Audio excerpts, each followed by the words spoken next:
Welcome, dear listener. Tonight, we step gently into a story carried not by battles or kings, but by families, moving quietly through time. This is the story of mornings that began before sunrise, of hands worn smooth by work, and of lives shaped by patience rather than power. In the early years of the 20th century, millions of American families made a decision not in haste, but slowly, season by season, generation by generation. They did not leave with banners raised or voices loud. They left with suitcases held close, prayers spoken softly, and memories folded carefully into the corners of their lives. As you listen, there is nothing you must remember, nothing you must follow closely. Let the story move at its own pace, like a train rolling steadily through the night. Allow your thoughts to drift, your breathing too slow, and your rest to deepen. For this is a history meant not to awaken the mind, but to gently guide it toward sleep. Life before the journey in the deep south, long before any journey northward was imagined. Life moved according to familiar rhythms. Days often began before the sun had fully risen. The air, cool and heavy with dew, clung to wooden porches and dirt paths alike. Roosters called out in uneven intervals, not as alarms but as part of the landscape itself. As ordinary as breath, families woke quietly. There was little need for haste. Hands reached for well-worn clothing folded carefully the night before. Water was drawn, fires were coaxed back to life, and the scent of simple breakfasts drifted through small homes. Cornmeal, coffee, biscuits. Warming slowly, work waited, but it did not rush. Fields stretched outward, familiar and unchanging. Crops followed the seasons as they always had. Children learned early where to walk, where not to linger, and when to lower their voices. These lessons were rarely spoken aloud. They were absorbed, like humidity in summer air. Even in hardship, routine brought comfort. Women swept doorways. Men repaired tools, already repaired many times before. Elderly family members sat in the shade, watching, remembering, resting. The land itself held memory. Paths were walked so often they no longer needed thought. Trees stood as landmarks not just of place, but of time. This is where your grandfather stood. This is where you once played. Evenings arrived gently. As the sun dipped low, conversations softened. Lamps were lit. Meals were shared not in abundance, but in gratitude. Stories were told, not grand stories, but familiar ones, repeated until they felt almost timeless. In these moments, no one spoke of leaving. And yet, the feeling was there, a quiet wait, a sense that life, Tugstidi, was held in place by unseen boundaries. Certain roads were avoided, certain doors remained closed, certain futures felt distant, like towns beyond the horizon. Still, night came as it always had. Crickets filled the darkness. Windows were open to let in moving air. Bodies rested tired but accustomed to the shape of their days. Sleep arrived not with hope or fear, but with acceptance. And it was from these calm, unremarkable nights that one of the greatest movements in American history would slowly begin. As daylight faded in southern towns, the world seemed to exhale. Shadows stretched long across dirt roads and wooden sidewalks, softening the edges of places that, during the day, demanded constant awareness. The sun's heat loosened its grip, and with it came a brief sense of ease. Not freedom, but familiarity. Evenings were when life slowed enough to feel almost gentle. Homes filled with the sounds of small, ordinary things. Pots were set aside. Chairs were pulled closer together. Screen doors creaked open and shut as family members drifted in from their day's labor. In Manitons, the boundaries of life were clearly marked. There were streets meant to be crossed carefully, shops entered only at certain hours, and rules that required no written notice. These rules lived in posture, in silence, in the way people stepped aside without thinking. Children learned them early, not through lectures, but through watching. A lowered gaze, a paused before speaking, a hand placed gently on a shoulder as a reminder to stay close. Yet evenings softened even these lessons. As lamps were lit, their glow pushed back the dark, just enough to create a sense of shelter. Inside, conversations took on a slower rhythm. Words were chosen carefully, but laughter, when it came, was warm and unguarded. Porches became gathering places. Neighbors sat side by side, rocking gently in wooden chairs that remembered countless evenings before. The rhythm of rocking matched the rhythm of cicadas rising and falling in the trees. Stories were shared, not dramatic ones, but familiar tales retold so often they no longer belonged to any single person.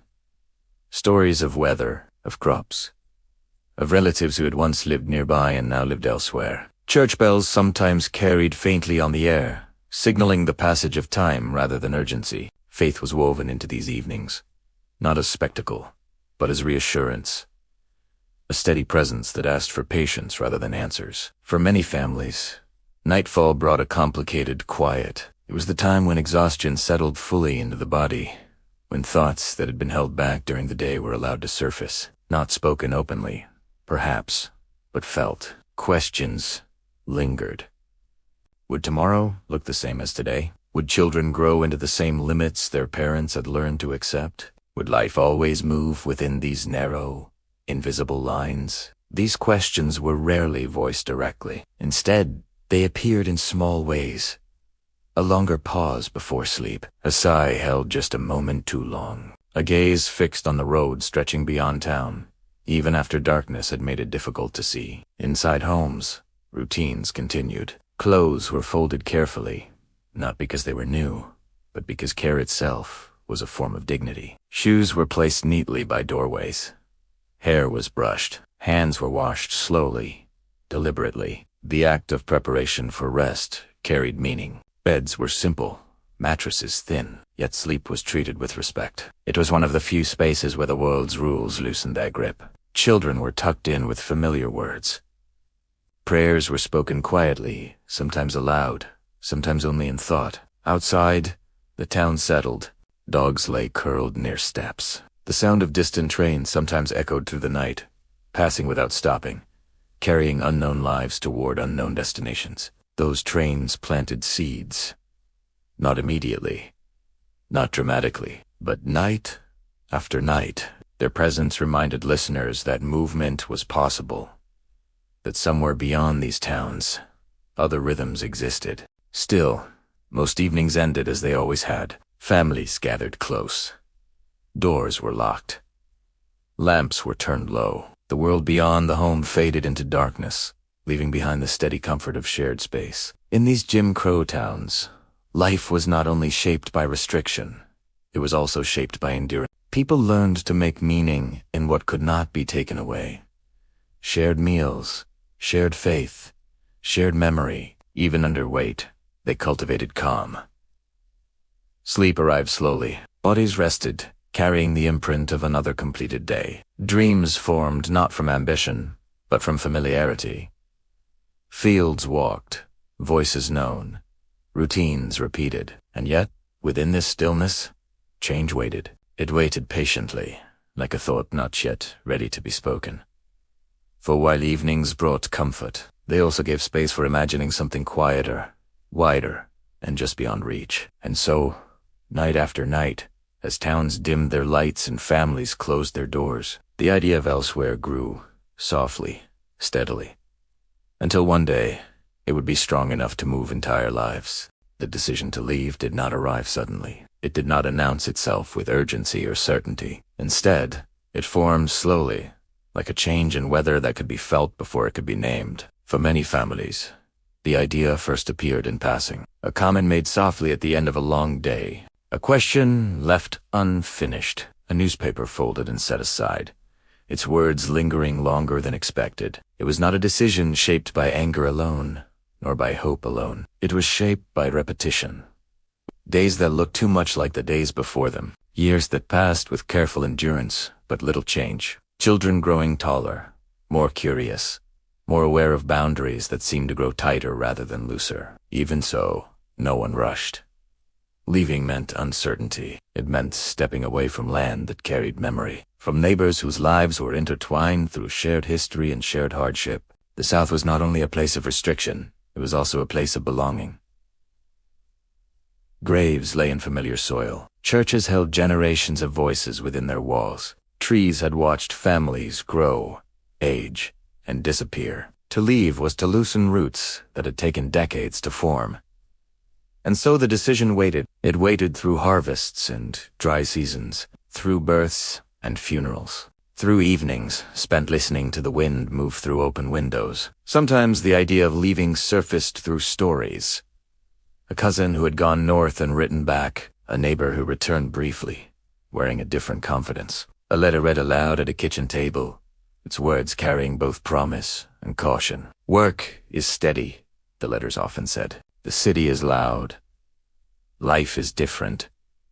Different. That word settled into the quiet spaces of thought. Parents wondered what different might mean for their children. They wondered whether the cost of leaving would be greater than the cost of staying. The decision was rarely made alone. Husbands and wives spoke late into the night, their voices low so as not to wake sleeping children. They spoke carefully, circling the subject before touching it directly.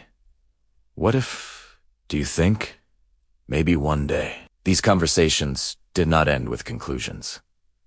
They ended with silence, not uncomfortable silence, but thoughtful silence, where possibilities were allowed to rest without pressure. Faith played its role. Some prayed for signs, others prayed for peace with whatever choice would eventually be made. Sunday sermons spoke of journeys, of perseverance, of listening for guidance rather than demanding answers. These words were absorbed quietly, folded into personal reflection. For a long time, staying felt safer. The known hardships were familiar. The unknown ones were not. But over time, small moments began to tip the balance. A chaya turned away from a library door. A job denied without explanation. A roadblock encountered one too many times. These moments did not spark outrage. They sparked weariness. A deep, settling weariness that asked a simple question. Is this all there will be? When that question took root, it did not demand immediate action. It simply waited. Families began to notice the passing trains more often. They lingered a little longer over letters from the north. They asked more questions, quietly, cautiously. How much did tickets cost? Where would one stay at first? Was the cold truly as harsh as people said? The decision grew not from boldness, but from patience reaching its limit. Eventually, one evening felt different from the rest. There was no clear reason why. Perhaps the air was unusually still. Perhaps the house felt smaller than it had before. Perhaps the future pressed closer than usual. Words were spoken carefully. But this time they did not retreat. We could go.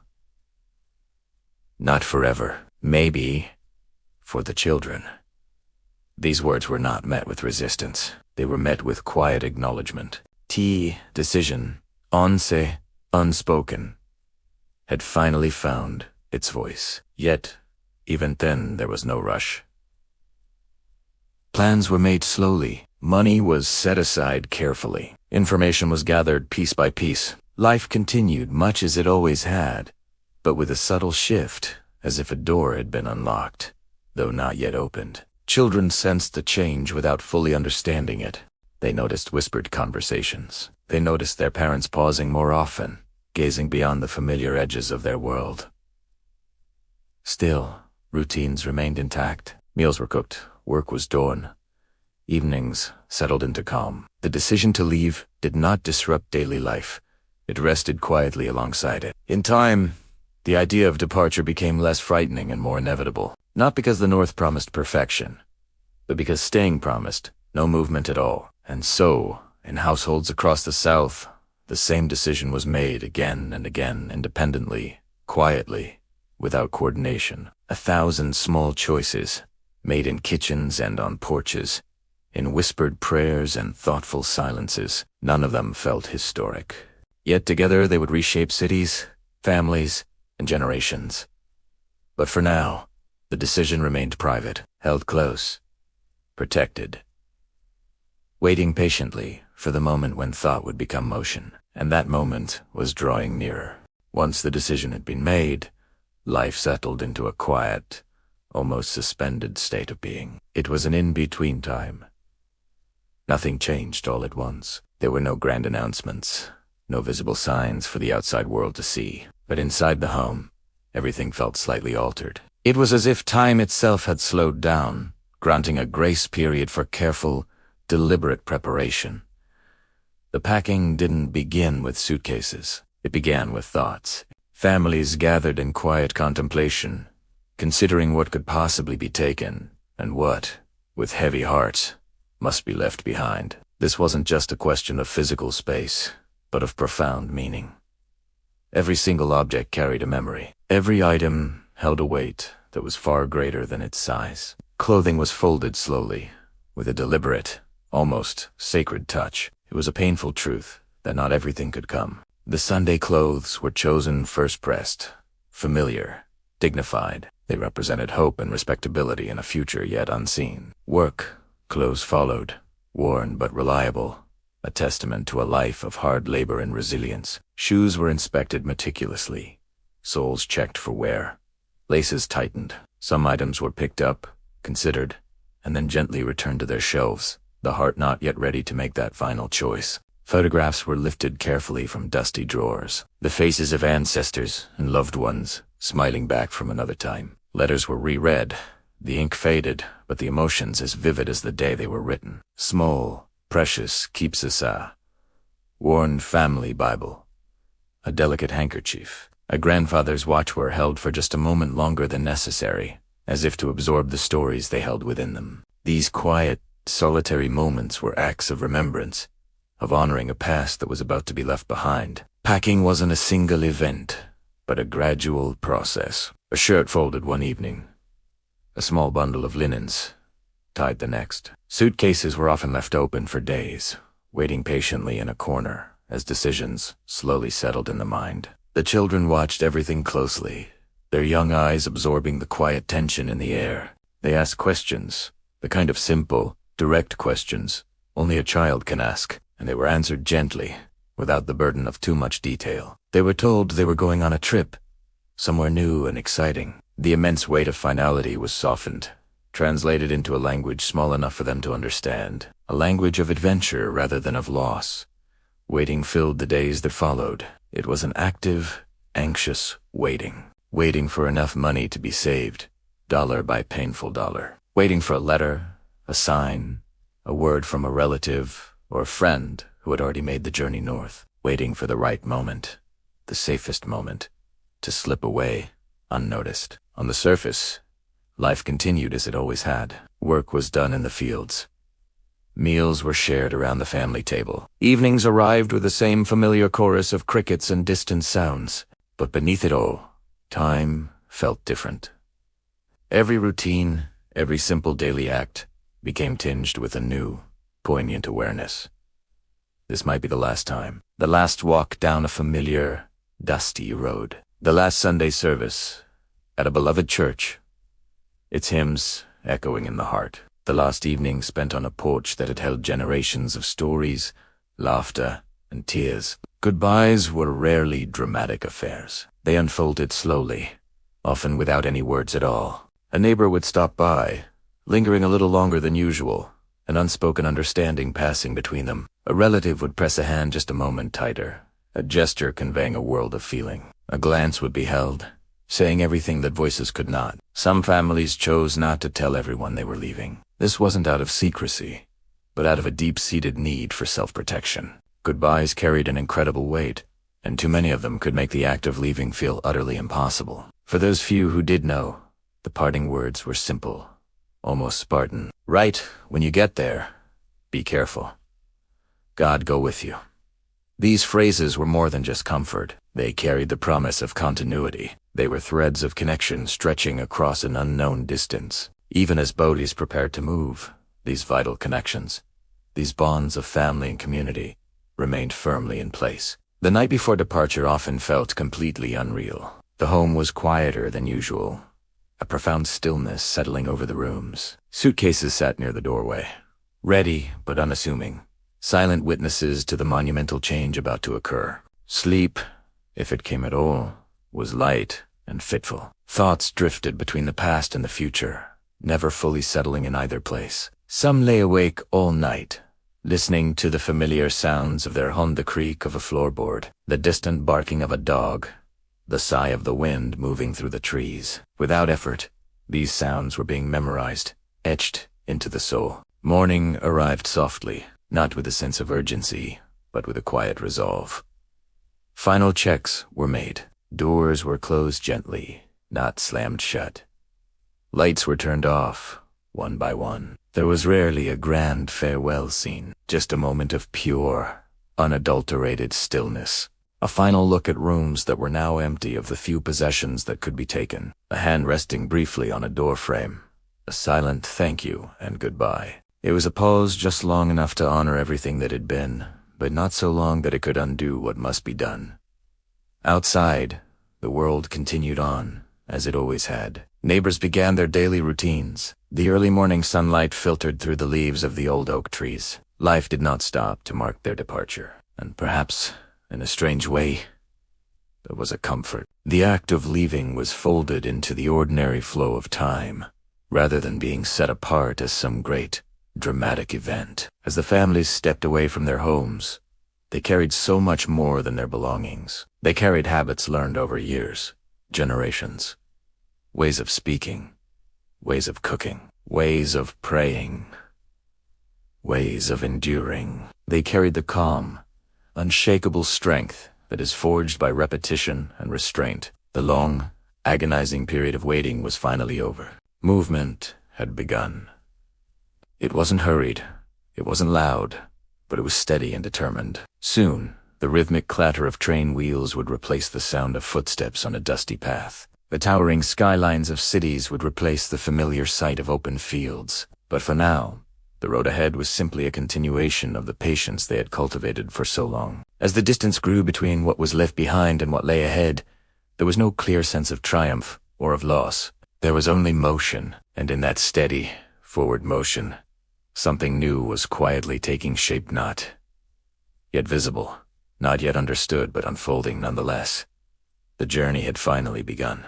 Train stations at dawn existed in a world between night and day. The sky was neither dark nor bright, but held a soft, uncertain light, pale and quiet, as if the sun itself was moving carefully, unwilling to disturb what had not yet fully awakened.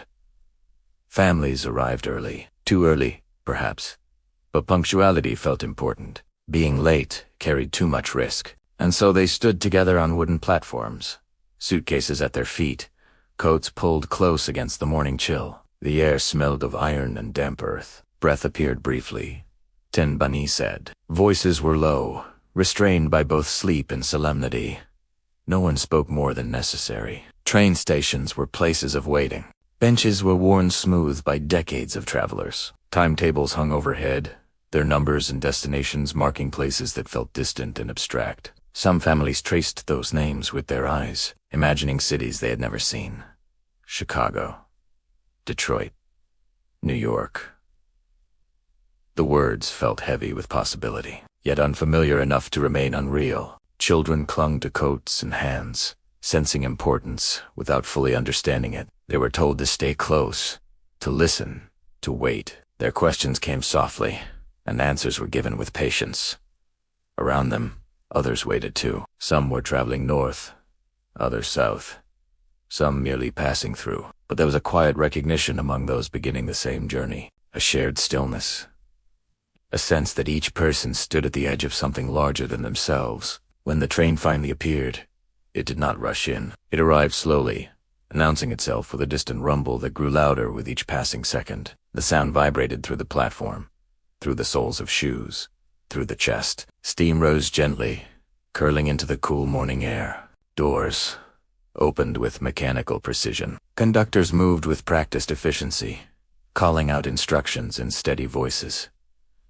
There was no ceremony, only process. Boarding happened quickly. Suitcases were lifted. Children were guided upward. Adults stepped aboard with measured movements, careful not to stumble, careful not to hesitate. Once inside, the train felt enclosed and humming. Seats were narrow but serviceable. Windows framed the outside world in passing glances. Luggage was stowed wherever space allowed. As the train prepared to depart, a final stillness settled. Some looked back through windows, searching for familiar faces on the platform. Others kept their eyes forward, unwilling to risk the pull of what they had already left behind. The whistle sounded long, clear, unavoidable. It cut through the morning air, marking the moment when waiting ended and motion became unavoidable. The train began to move, slowly at first, then with growing confidence. The platform slipped past, then the station itself. Familiar buildings receded, replaced by trees, tracks, and open land. No one spoke for a while. The rhythm of the train took over, steady, repetitive, almost soothing. Wheels against rails created a sound that filled the space between thoughts. As miles passed, landscapes changed subtly. Fields gave way to towns. Towns gave way to stretches of quiet land. The South began to loosen its hold, not abruptly, but gently. Some passengers rested their heads against windows, watching the world blur into motion. Others held children close, whispering reassurances meant as much for themselves as for the young ones listening. Food was unpacked carefully, simple meals wrapped in cloth, biscuits, fruit, sandwiches prepared before dawn. Eaten felt grounding, a reminder that routine could survive even in transit. Time moved differently on the train. Minutes stretched, hours folded into one another. The outside world became a sequence of passing moments, never lingering long enough to claim attention. Occasionally, the train stopped. New passengers boarded. Others disembarked. Each stop carried its own quiet exchange of glances, each person stepping into or out of a story that would continue beyond the platform. As day progressed, light shifted. Morning brightened into afternoon. Shadows shortened, then lengthened again. Inside the train, bodies adjusted, some sleeping lightly. Some may watching, some may thinking. Thoughts drifted. What would the cities look like? Would the air smell different? Would work come quickly or slowly? These questions did not demand answers yet. For now, the journey itself was enough. By evening, the train felt like its own small world, a moving corridor between past and future. Strangers shared space without intrusion. A quiet understanding prevailed. Everyone was simply passing through. As night approached, lamps inside the train glowed softly. Outside, darkness returned, wrapping the passing landscape in anonymity. The familiar had fully disappeared, and the unfamiliar had not yet arrived. This space, between, offered a rare calm, a chance to rest without expectation. As the train continued northward, carrying its passengers steadily onward, sleep came easier than expected. Rocked by motion, anchored by repetition, held by the promise of arrival, still distant enough not to disturb rest. And so, through night and motion, the journey continued toward cities, unseen, toward lives not yet formed, carried forward by rails, patience, and the quiet courage to keep moving. The rail journey north often lasted longer than expected. Trains moved according to schedules, but those schedules were shaped by many stops, delays, and changes along the way. For families on board, time became something to adjust to rather than measure closely. Hours passed slowly. Passengers settled into their seats, learning how to be comfortable in a limited space. Coats were folded. Bags were shifted. Children were encouraged to sit still, then allowed to rest when tiredness set in. The sound of the train became constant. Wheels struck the rails in a steady pattern. The motion was repetitive and predictable, and after a while, it faded into the background. This steady movement helped many relax, even if their thoughts remained active. Looking out the windows, travelers watched the landscape change. Fields gave way to small towns. Towns passed quietly, often without names known to those on board. Water towers, factories, and clusters of houses appeared and disappeared, one after another. There was no single moment when the South clearly ended. Instead, it faded gradually. Accents sounded slightly different at each stop. The air felt cooler as the train moved farther north. The view from the window shifted from familiar farmland to more industrial. Passengers noticed these changes without comment.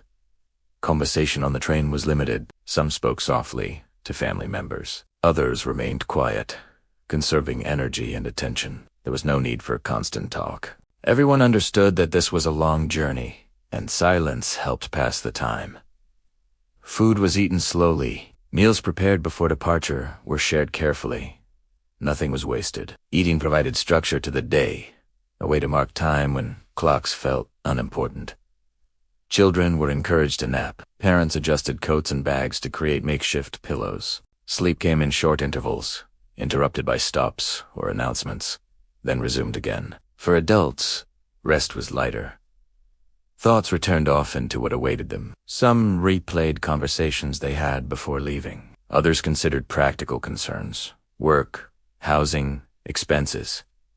Still, there was little panic. The train journey created distance from immediate responsibility. For now, nothing could be done except to remain seated and move forward. At certain stops, passengers stepped briefly onto platforms. These pauses allowed for fresh air, stretching legs, and quiet observation.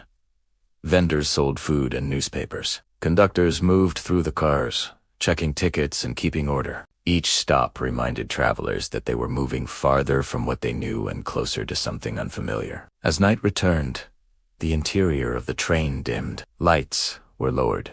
The windows reflected the inside of the car more than the outside world. Darkness beyond the glass made it difficult to see where the train was going, and that uncertainty felt strangely calming. Without a clear view of the future, it became easier to rest. The motion of the train remained consistent. It did not rush.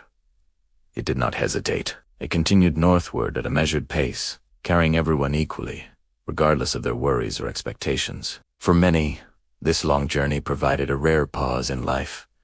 There were no fields to tend, no supervisors watching, no immediate demands.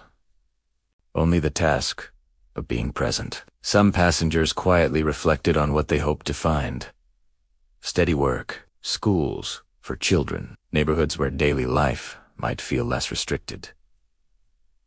These hopes were held carefully, without certainty. Others focused simply on getting through the journey. Fatigue eventually overcame thought. Bodies adjusted to the narrow seats.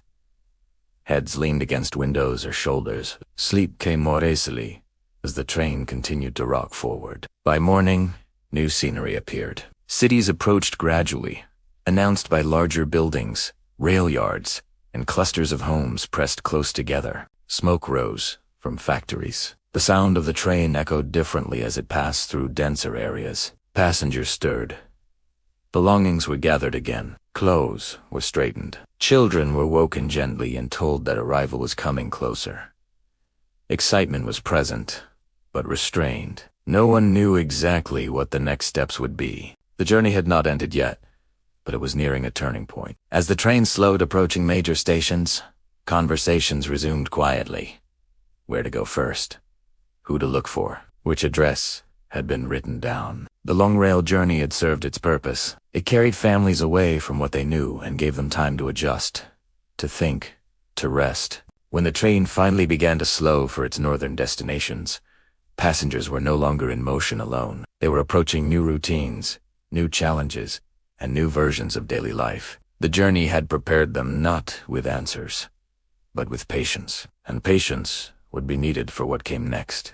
Arrival in northern cities was rarely dramatic. Trains slowed, stopped, and emptied in an orderly way. Platforms were busy, but not overwhelming. Conductors called out destinations. Passengers gathered their belongings and stepped down, joining the steady flow of people moving in many directions. For families arriving from the south, the first impression was often sound. Cities were louder. There were more voices, more footsteps, more movement, all at once. Streetcars rattled past. Automobiles moved through streets at all hours. Factories operated late into the night. Nothing fully stopped. Buildings were taller than expected. Streets felt narrower, crowded by people and storefronts. Signs advertised work, rooms for rent, restaurants, and services unfamiliar to new arrivals. Most families did not arrive with permanent housing arranged. They carried addresses written on paper, the home of a relative, a church contact, or a boarding house recommended by someone who had come before. These addresses became immediate destinations. Movement continued. Suitcases were carried through streets and onto streetcars. Children were guided carefully, reminded to stay close. Every direction felt new, and orientation took effort. Boarding houses were common. They were usually narrow buildings divided into small rooms. Some were already crowded, filled with others who had arrived recently. Space was shared, privacy was limited. Still, these places offered something important, a door that could be closed. A place to sit, a temporary sense of shelter. Rooms were simple. Beds were close together. Furniture was minimal. Windows looked out onto unfamiliar streets or brick walls. Yet exhaustion softened disappointment. After days of travel, rest mattered more than comfort. The first night in the city often passed quietly. Meals were small, eaten late. Sometimes food was purchased from nearby shops. Sometimes it was shared by those already staying in the house. These meals were practical rather than social. Conversation was limited. Everyone was tired. Children fell asleep quickly, worn out by movement and stimulation. Adults lay awake longer, listening to the unfamiliar sounds of the city. Sirens. Voices outside. Trains passing in the distance. These sounds replaced the nighttime quiet of the South. Sleep came in short intervals. Waking occurred often, followed by the realization of location. Each time, the unfamiliar surroundings had to be processed again. Eventually, fatigue allowed deeper rest. Morning arrived early. Light filtered through windows differently than before, reflecting off nearby buildings rather than open land. The day began with purpose. Finding work became the priority. Some left immediately to visit factories and employment offices. Others waited for guidance from relatives or community contacts. Information passed quickly in boarding houses where work might be available, which places were hiring, which to avoid. Cities required learning. Street systems, transportation roads, work schedules. Mistakes were common, but expected. The first days were focused on adjustment rather than progress.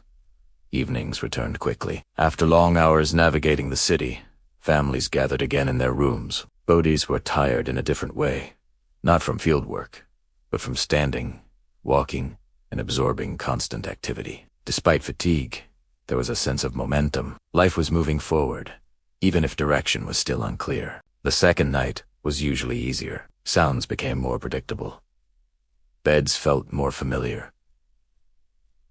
Routine began to form. Children adjusted quickly.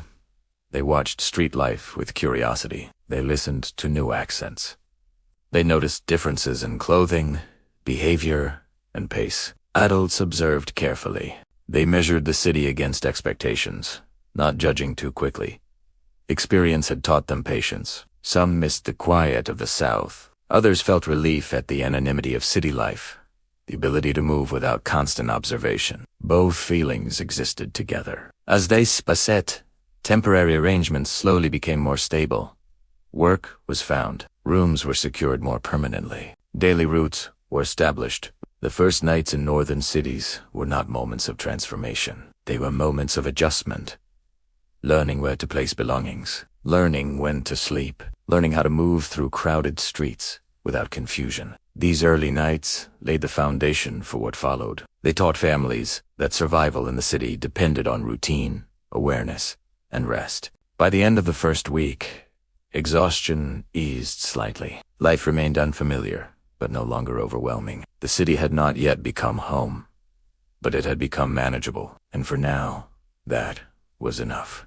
Finding work in the northern cities rarely happened all at once. For most families, it unfolded gradually through observation, repetition, and quiet persistence. There were no guarantees, only opportunities that had to be discovered and tested. Mornings began early. Men and women prepared themselves carefully before leaving their rooms.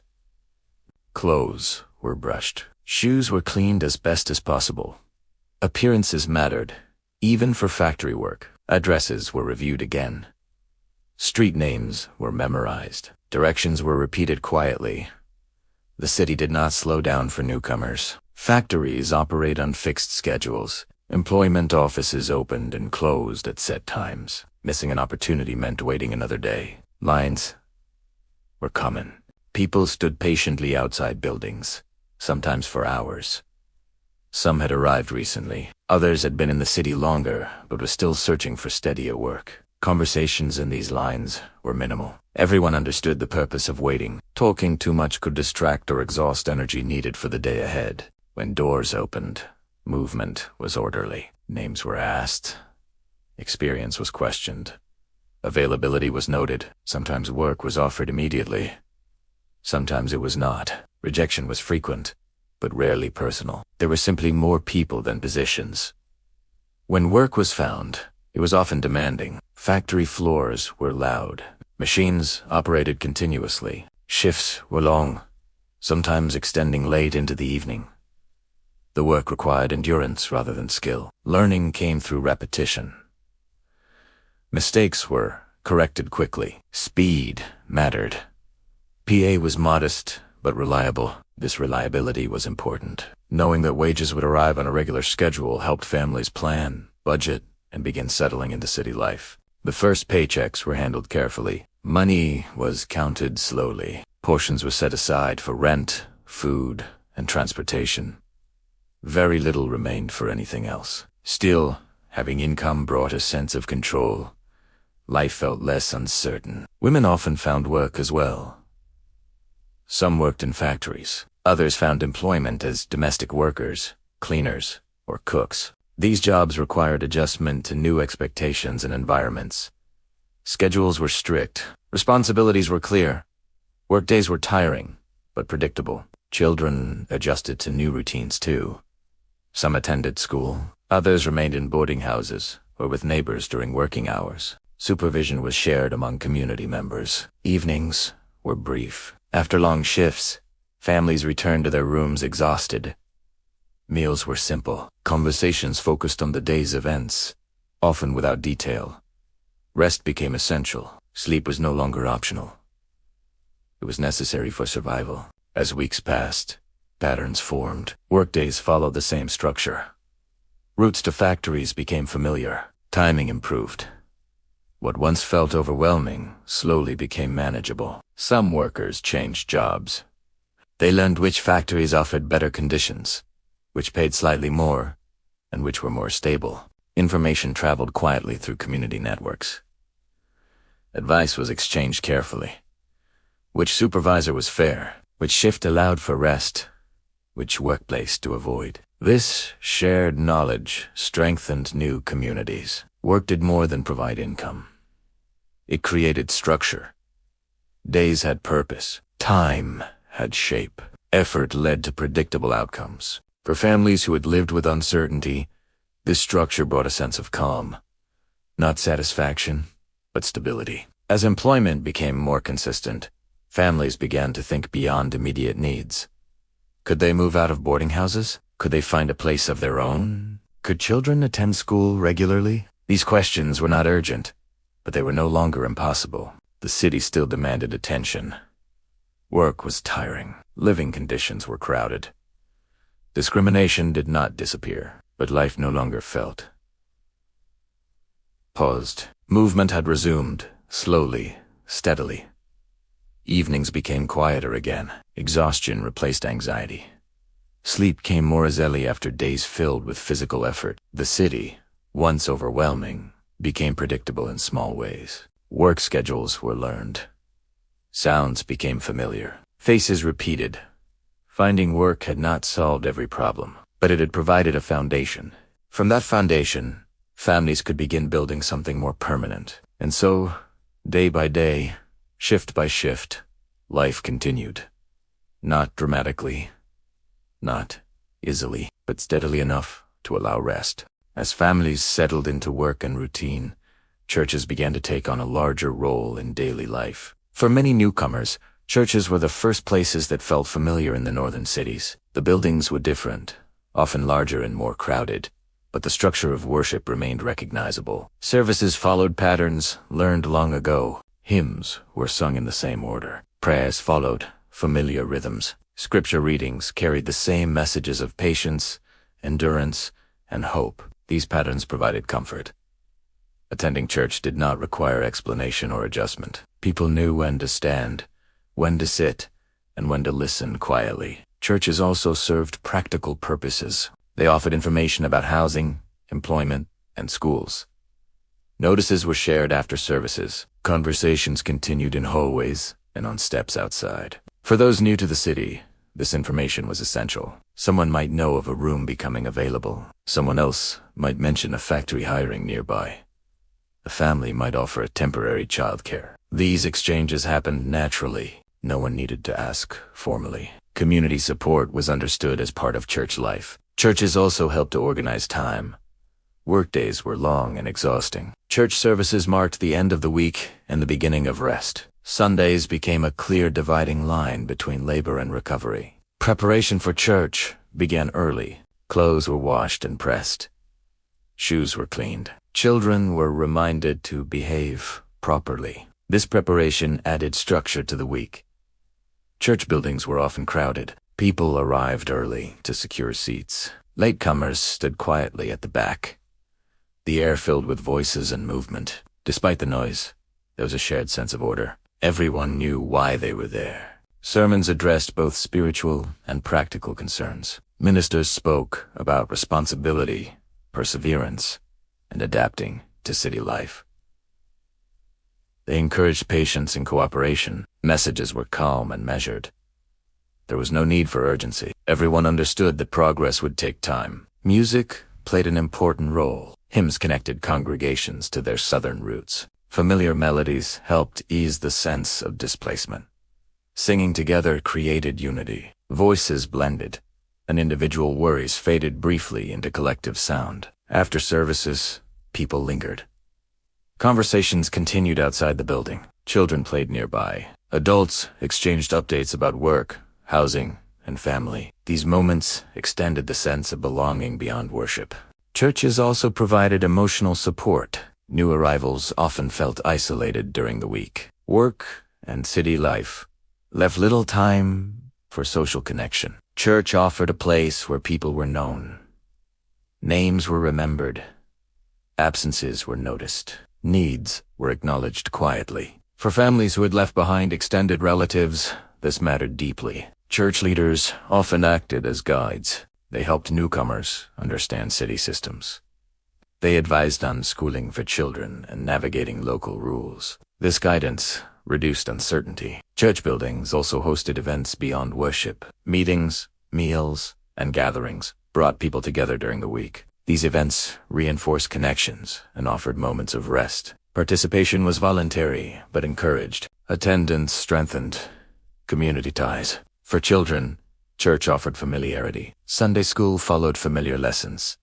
Teachers reinforced values learned at home. Children formed friendships, easing the transition into city life. Parents appreciated this stability. Churches became places where identity could be maintained. Southern customs were preserved. Language, music, and behavior reflected shared backgrounds.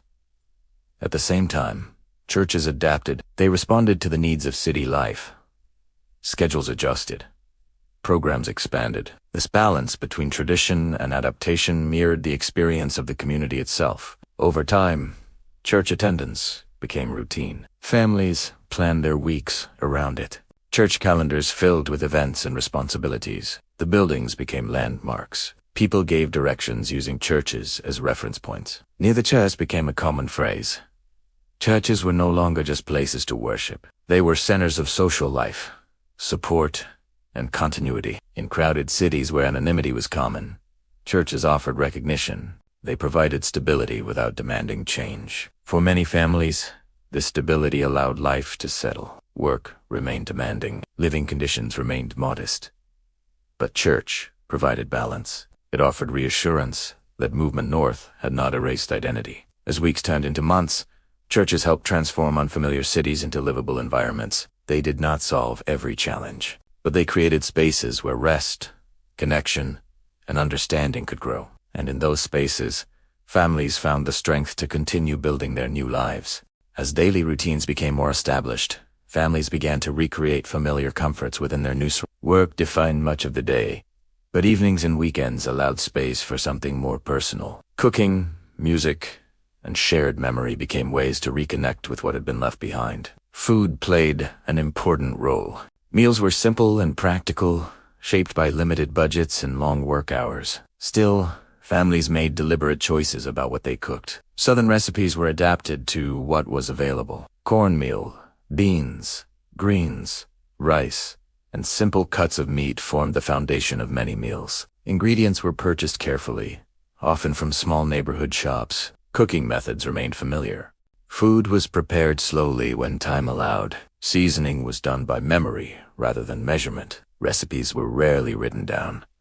Children learned by watching. They observed how dough was mixed, how pots were tended, how meals were stretched to feed many people. These lessons were absorbed quietly. Meals were usually eaten together. Even when space was limited, families gathered around small tables or shared plates. Conversation was calm, often focused on the day's work or plans for the week. These meals offered consistency. No matter how unfamiliar the city felt, the taste of familiar food provided reassurance. Music served a similar purpose. Songs learned in the South were carried north. Hymns, spirituals, and simple melodies were sung quietly at home or during church gatherings. Music was not performed for attention. It was shared naturally, woven into daily life. Someone hummed while cooking. Someone sang softly while cleaning. Children learned lyrics through repetition. Listening to familiar music eased fatigue. It created continuity between past and present. Radio broadcasts introduced new sounds. Jazz, blues, and popular music reached northern neighborhoods. These styles reflected both southern roots and city influences. Families listened with curiosity. Some welcomed the change. Others preferred the comfort of familiar songs. Both reactions existed side by side. Music also marked occasions. Birthdays, holidays, and gatherings were accompanied by song. These moments were not elaborate, but they reinforced connection. Memory played quietly alongside food and music. Stories were shared naturally during meals or evening conversations. Not stories of hardship, but of everyday life.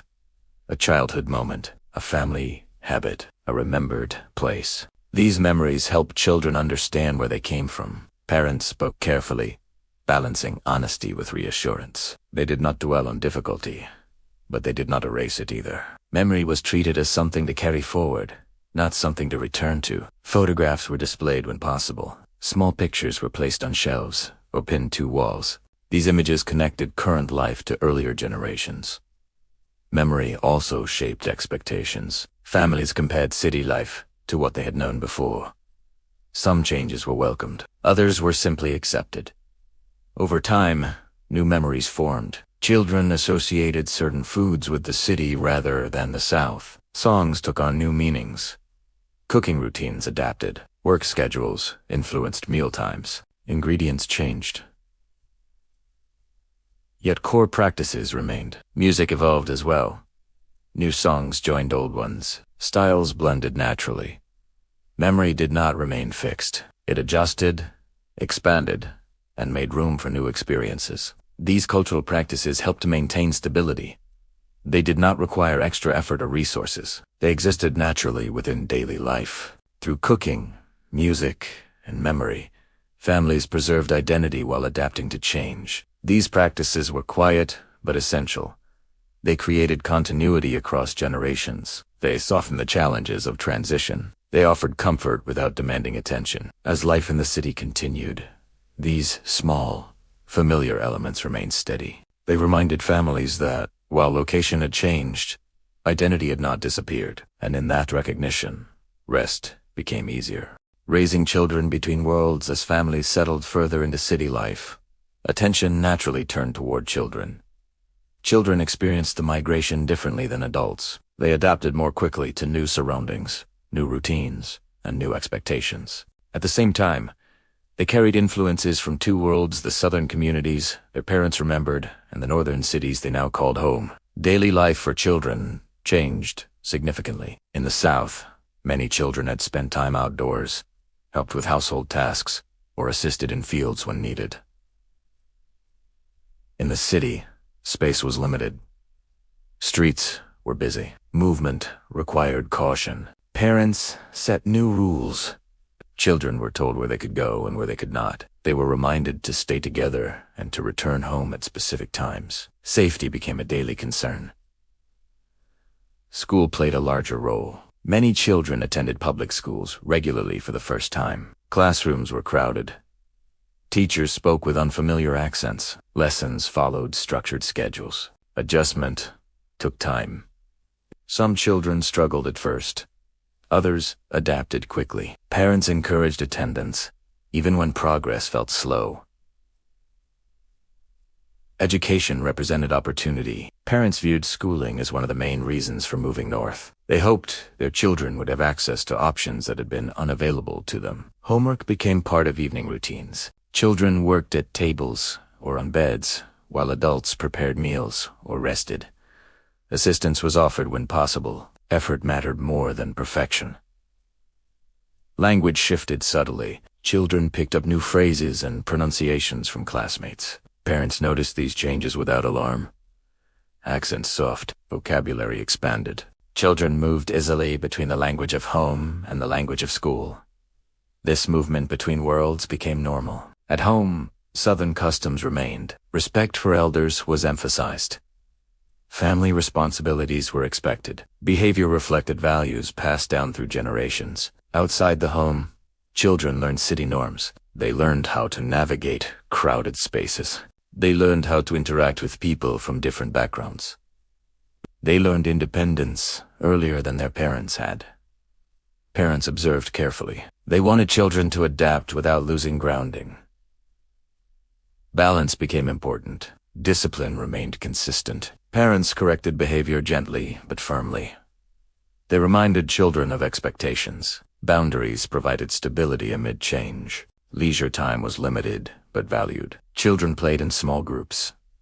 Games adapted to available space. Sidewalks, alleys, and shared yards became places of recreation. Parents watched closely. City life required awareness. Trust was earned gradually. Friendships formed. Children bonded with others whose families shared similar experiences. These friendships helped ease transition. At times, differences between generations became noticeable. Children accepted city life as normal. Parents compared it to what they had known before. These differences were not sources of conflict, but of adjustment. Parents listened to children's experiences. Children listened to parents' stories. Both perspectives shaped family identity. Work schedules influenced family time. Parents often returned home tired. Evenings were brief. Still, effort was made to maintain connection. Shared meals, conversations before bed, routine check-ins. These moments mattered. Children also took on responsibilities. They helped care for younger siblings. They assisted with household tasks. Contribution reinforced belonging. As years passed, children grew more confident. They navigated schools independently. They understood transportation systems. They developed ambitions shaped by their environment. Parents supported these ambitions cautiously. They encouraged effort but emphasized realism. Experience had taught patience. Some children pursued education further. High school attendance increased. College became a possibility for a few. These milestones were approached carefully, without pressure. Success was defined broadly. Stability, responsibility, integrity. Parents valued these qualities as much as achievement. Children grew aware of differences between their lives and those of their parents. They asked questions. Why they had moved, what life had been like before, what the future might hold. Answers were given honestly but calmly. Parents shared experiences without resentment. They emphasized resilience rather than hardship. This approach shaped understanding. Children learned that movement north had been a choice shaped by circumstance, not impulse. They learned that progress was gradual. Raising children between worlds required patience. There was no clear guide. Families adjusted as needed, learning through experience. Over time, children came to represent continuity. They carried forward traditions while adapting naturally to their surroundings. They embodied both memory and change. And as they grew, they helped define what the future would look like, not by rejecting the past, but by building upon it. Sundays provided a pause in the rhythm of the week. After long days of work and responsibility, Sunday offered structure without urgency. It marked a time for rest, reflection, and connection. Preparation for Sunday began the day before. Clothes were washed and set aside. Shoes were cleaned. Hair was trimmed or styled carefully. These routines created a sense of order. Sunday mornings were quieter. Families woke earlier than usual, but moved more slowly. Breakfast was simple. Conversations were calm. Church attendance shaped the day. Services followed familiar patterns. Hymns, prayers, and sermons provided continuity. Even for those who attended irregularly, Sunday retained a different tone. Workplaces were closed or operating on reduced schedules. Streets were less crowded. The city felt calmer. After church, families returned home together. Meals were prepared with care. Sunday dinners were more substantial than weekday meals. Time allowed for cooking and sharing. Food was not elaborate, but it was intentional. Meals brought families together. Conversation flowed more freely. Children spoke about school or friends. Adults discussed work or community news. The pace was unhurried. After meals, rest followed. Some took naps. Others sat quietly, reading or listening to the radio. Children played nearby under supervision. Sunday afternoons passed gently. Visitors sometimes arrived. Relatives, neighbors, or church members stopped by. These visits were informal. Chairs were pulled closer. Refreshments were shared. These gatherings strengthened connections. Traditions were reinforced. Customs learned in the South continued. Specific foods prepared only on Sundays. Certain hymns sung regularly. Stories repeated year after year. These traditions provided stability. They marked time. Children came to recognize Sunday as distinct. They understood expectations. Behavior was calmer. Activities were limited. This structure supported rest. Evening arrived quietly. Families prepared for the week ahead. Clothes were set out. Meals were planned. Responsibilities were reviewed. This preparation reduced anxiety. Sunday evenings encouraged reflection. Parents considered progress made and challenges ahead. Children anticipated school. The transition from rest to routine was gradual. Sundays also offered perspective. They allowed families to step back from immediate demands. Work defined much of life, but Sunday reminded families of broader values. Faith, community, continuity. These elements were reinforced weekly. For those working on Sundays, rest was adjusted. Time off was taken when possible. Rituals were adapted. The importance of rest remained. Sundays helped maintain balance. They prevented exhaustion from becoming overwhelming. They reminded families to slow down. As months passed, Sundays became anchors. No matter how much changed during the week, Sunday remained familiar. This familiarity supported resilience. It created space for renewal. Children grew up understanding the rhythm of work and rest. They learned the value of structure. They learned that rest was not a luxury, but a necessity. Adults appreciated the predictability. They relied on Sundays to recover physically and emotionally. Even as city life continued to evolve, Sundays retained their significance. They represented continuity amid change. They provided moments of calm in busy environments. They allowed families to reconnect. Over time, these weekly pauses shaped long-term well-being. They offered stability. They supported enjoyment. They reminded families that life was more than work. And through these consistent rhythms, families found strength to continue building their lives steadily, quietly, and with patience. As life in the northern cities became more established, communication with family members in the South remained important.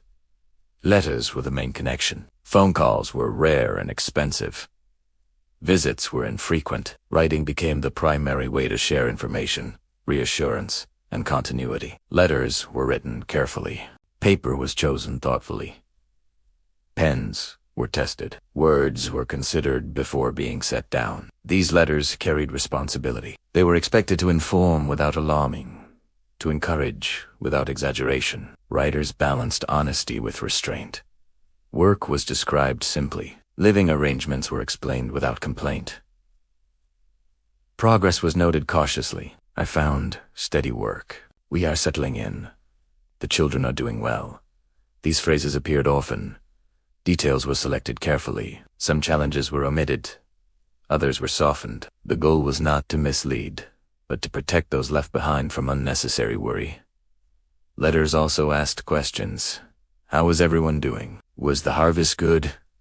Had anyone else considered coming north? These questions kept connections active. Responses were anticipated patiently. Mail traveled slowly. Weeks could pass between sending and receiving. During that time, families imagined how their words would be received. When letters arrived, they were opened deliberately. Families gathered around. Messages were read aloud. Everyone listened closely. Hearing familiar names and updates brought comfort. News from the South reinforced continuity. Life there continued. People married. Children grew. Seasons passed. These reminders anchored families emotionally. Letters also carried advice. Those already settled shared practical information. Which cities offered work? Which neighborhoods were affordable? What to expect during winter? These details mattered. They influenced decisions made by others. Sometimes, letters led to reunions. Relatives followed relatives north. Friends joined friends. Migration often occurred in stages. Letters helped coordinate movement. They provided reassurance that transition was possible. Not all letters were optimistic. Some conveyed disappointment. Work might be unstable. Housing might be crowded. The city could be demanding. These realities were acknowledged carefully. Even then, letters rarely discouraged movement outright. They emphasized preparation rather than fear. Letters also preserved memory. Writers described city life in ways that helped readers imagine it. Streetcars, tall buildings, factories operating day and night. These descriptions expanded understanding. For children in the South, letters sparked curiosity. They asked questions about schools, snow, and city life. Letters sometimes included small items, photographs, clippings, pressed flowers. These additions made correspondence more personal. They reinforced connection. Writing letters became routine. Certain days were set aside. Responses were drafted mentally before being written. This habit provided structure. It allowed reflection. Through letters, families processed their experiences. Writing required organizing thoughts. It encouraged perspective. Letters also reinforced identity. Writers often referenced shared values and traditions. They affirmed continuity. They reassured those left behind that migration did not erase belonging. For older family members, letters held special significance. They represented connection to children and grandchildren. They provided reassurance that family bonds remained intact. Over time, letters accumulated. They were stored carefully. Some were reread frequently. Others were kept simply to preserve connection. These letters documented transformation. They recorded adaptation. They captured the slow process of settling. They reflected resilience. Communication through letters sustained relationships. It allowed families to maintain emotional proximity despite physical distance. As years passed, letters continued. Their tone evolved. Initial uncertainty gave way to routine updates. Life became less about transition and more about daily experience. Still, letters remained meaningful. They reminded families that movement north had been part of a larger network of relationships. They reinforced that migration was not an individual act, but a shared experience. Through these written exchanges, families maintained balance. They stayed connected to the past while building futures. And in that connection, stability grew. As years passed, children who had arrived in the North at a young age, or who had been born there, began to reach adulthood. This second generation experienced the Great Migration differently than their parents. For them, the city was not a destination. It was simply home. They grew up surrounded by city sounds, schedules, and expectations.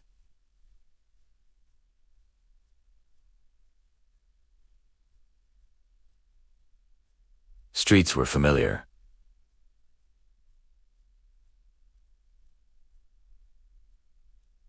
Schools were routine. Public transportation was a normal part of life. Their memories of the South, if they had any at all, were shaped mostly by stories. Parents spoke about farms, small towns, and extended families left behind. These stories were shared calmly, without urgency. Children listened, absorbing the information without feeling pulled backward. Daily life for this generation followed steady patterns. School attendance was consistent. Work expectations developed gradually. Responsibility increased with age. Many began working part-time while still in school, contributing to household income when needed. Parents encouraged discipline. They emphasized punctuality, respect, and persistence. These qualities were seen as essential for navigating city life. Education remained important. Parents often spoke about schooling as a pathway to stability. They encouraged completion of high school and, when possibly, further training or college. Opportunities were still limited. Discrimination had not disappeared. Economic challenges remained, but options were broader than those available to previous generations. Young adults became aware of these differences. They compared their experiences to those of their parents and grandparents. They understood that movement north had changed possibilities, even if it had not eliminated obstacles. Social circles expanded. The second generation interacted with people from diverse backgrounds. Neighborhoods were often mixed. Schools brought together students from many communities. This exposure influenced perspective. Young people developed broader expectations. They imagined futures that included skilled work, professional roles, and civic participation. Parents observed these changes with cautious optimism. They supported ambition but encouraged realism. Experience had taught them that progress was uneven. Family expectations remained strong. Young adults were expected to contribute to household responsibilities. Independence was encouraged, but not at the expense of family connection. Respect for elders remained important. Even as customs adapted, core values endured. Cultural traditions continued. Food, music, and church remained central. These elements connected the second generation to their roots without restricting growth. Some traditions evolved naturally. Recipes were adjusted. Music styles blended. Language shifted. These changes were accepted. Identity became layered. Young adults felt connected to family history while identifying strongly with city life. They navigated both without conflict. Work opportunities expanded gradually. Some entered trades. Others pursued office work, teaching, or public service. Employment choices reflected both interest and practicality. Stability was prioritized. Marriage and family formation followed familiar patterns. Young adults married within their communities or nearby networks. Families formed gradually. Housing improved slowly. Some moved into better apartments or homes in established neighborhoods. Others remained close to extended family. Community ties remained strong. Church continued to play a role. Young adults attended services regularly, though their participation styles differed from their parents. They took on leadership roles. They joined committees, choirs, and youth groups. Churches adapted to serve changing needs. Programs expanded to support education, employment, and family life. This adaptation reflected the growth of the community itself. Parents reflected quietly on these changes. They recognized progress. Their children faced challenges, but they also accessed opportunities that had once seemed distant. These observations brought a sense of quiet satisfaction. Not pride expressed loudly, but reassurance. The migration had not been easy. It had required patience, sacrifice, and endurance. Seeing the second generation grow into stability affirmed those choices. Young adults carried forward the lessons learned at home. They understood the value of routine. They respected work.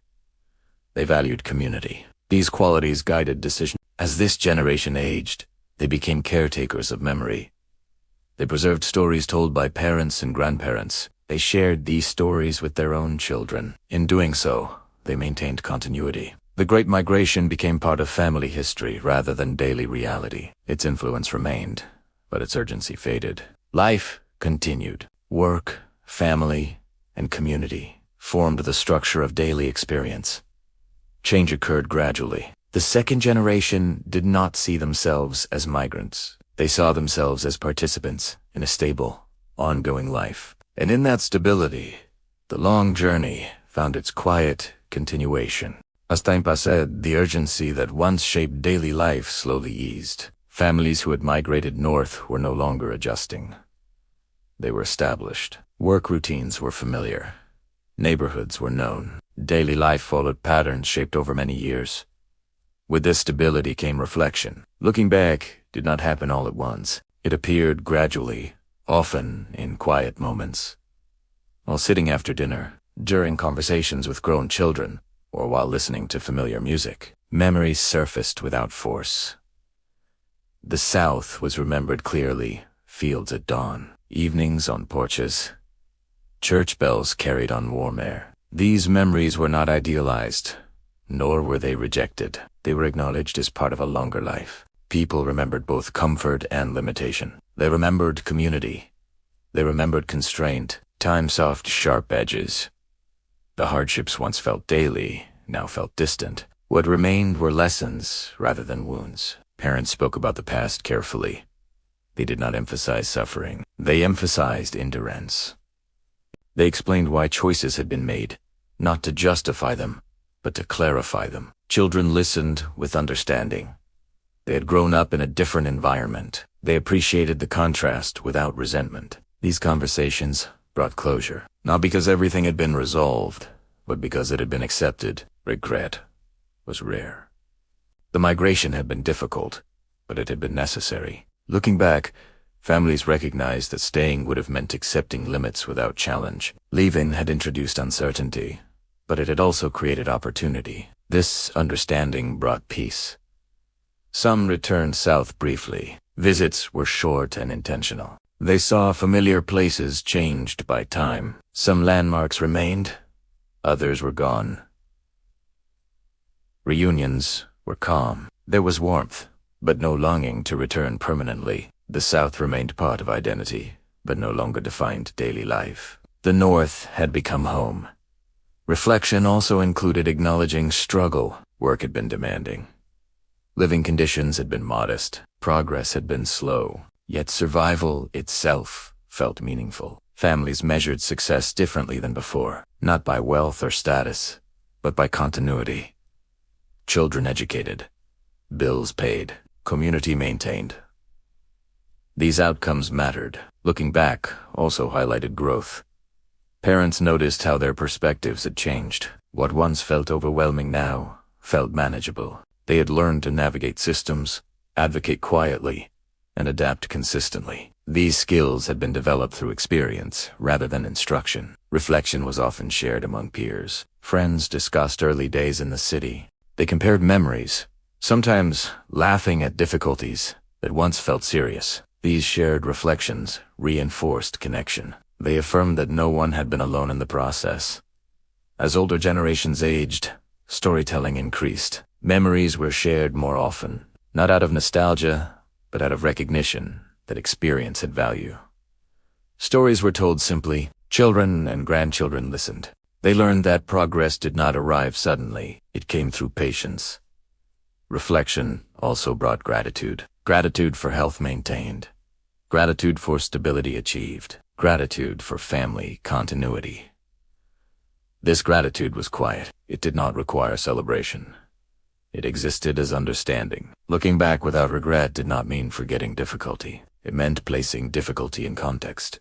The journey north had been part of a larger story, one shaped by time, choice, and adaptation. Families accepted that life rarely offered perfect outcomes. They valued what had been preserved. They acknowledged what had been changed. This acceptance allowed rest. It allowed peace. As days continued, reflection became part of routine. Not a constant focus, but an occasional pause. A recognition of distance traveled physically and emotionally. The migration was no longer an event. It was history, and in understanding that history, families found calm assurance that the choices made had led somewhere meaningful. Not perfect, not easy, but steady. And that steadiness was enough. With time, the Great Migration settled into memory. It no longer defined daily life, but it continued to shape it in quiet, lasting ways. The movement of families from the south to northern cities became part of the background present, but no longer urgent. Cities changed. Neighborhoods formed where migrants had settled decades earlier. These areas developed identities shaped by shared history, work, faith, and family connections. Streets once unfamiliar became well-known. Churches expanded or relocated. Businesses opened and closed. Schools adjusted to serve growing communities. These changes happened gradually. There were no clear moments when transformation was complete. Instead, progress unfolded through routine and repetition. Families contributed in practical ways. They worked, they paid rent, they raised children. These actions sustained communities. The legacy of migration was visible in everyday life, in the foods prepared at home, in the music played on weekends, in the rhythms of speech passed between generations. These cultural elements blended into city life. They did not replace existing traditions. They became part of a broader social fabric. Work patterns also reflected this legacy. Many migrants and their descendants found long-term employment in industries that had once relied on temporary labor. Over time, skills developed, experience accumulated, employment stability increased. This stability supported economic growth within families. Homeownership became possible for some. Education expanded opportunities. Children of migrants entered professions that had once been inaccessible. These changes were not dramatic. They occurred slowly, often unnoticed by those experiencing them. Community institutions played a role. Churches, schools, and social organizations continued to adapt. They offered programs supporting education, employment, and health. These institutions reinforced continuity. They ensured that shared values remained relevant. The legacy also included awareness.